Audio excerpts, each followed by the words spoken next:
গতকালকে দেখেন না, একটা পত্রিকায় লিখেছে ইউনূস সরকারকে অবৈধ সরকার, এবং আমি শিওর আগামী 1-2 মাসের ভিতরে বর্তমান সরকারকে অবৈধ সরকার লেখার লোকও রেডি হয়ে বসে আছে। জুলাই সনদ ও গণভোটে প্রতিশ্রুত সংস্কার বাস্তবায়ন না হলে কেবল অলংকার স্বরূপ কোনো পদ গ্রহণ করবে না বলে স্পষ্ট বার্তা দিয়েছে বিরোধী দল বাংলাদেশ জামায়াতে ইসলামী। দলটির নেতা ও সুপ্রিম কোর্টের আইনজীবী মোহাম্মদ শিশির মনির বলেছেন, বাস্তব সংস্কার ছাড়া ডেপুটি স্পিকার পদ গ্রহণের প্রশ্নই ওঠে না।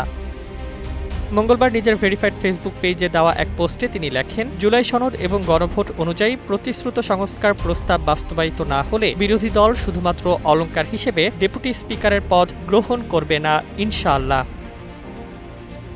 রাজনীতিতে চলমান টানাপোড়েনের মধ্যে এই মন্তব্য নতুন করে আলোচনার জন্ম দিয়েছে। শিশির মনিরের বক্তব্যে স্পষ্ট হয়েছে, বিরোধী দল হিসেবে তাদের অগ্রাধিকার ক্ষমতার পদ নয়, বরং প্রতিশ্রুত রাজনৈতিক সংস্কার বাস্তবায়ন।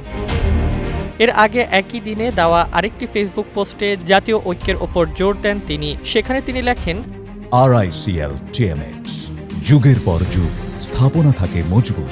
18 কোটি মানুষ, বড় অর্থনীতি, ক্রাইসিস ছিল, আছে এবং থাকবে। ক্রাইসিস মোকাবেলায় দরকার দক্ষ জনশক্তি এবং জাতীয় ঐক্য। তিনি আরও সতর্ক করে বলেন, জুলাই সনদ বাস্তবায়নের আদেশ উপেক্ষা করায় রাজনৈতিক অনৈক্য ক্রমেই বাড়ছে। পরিস্থিতি সামাল দিতে এখনই সতর্ক হওয়ার আহ্বান জানান এই আইনজীবী নেতা। রাজনৈতিক বিশ্লেষকদের মতে শিশির মনিরের এই বক্তব্য বিরোধী রাজনীতির অবস্থান স্পষ্ট করার পাশাপাশি ভবিষ্যৎ সংসদীয় সমীকরণেও নতুন বার্তা দিচ্ছে। Desk report, Bangladesh bulletin.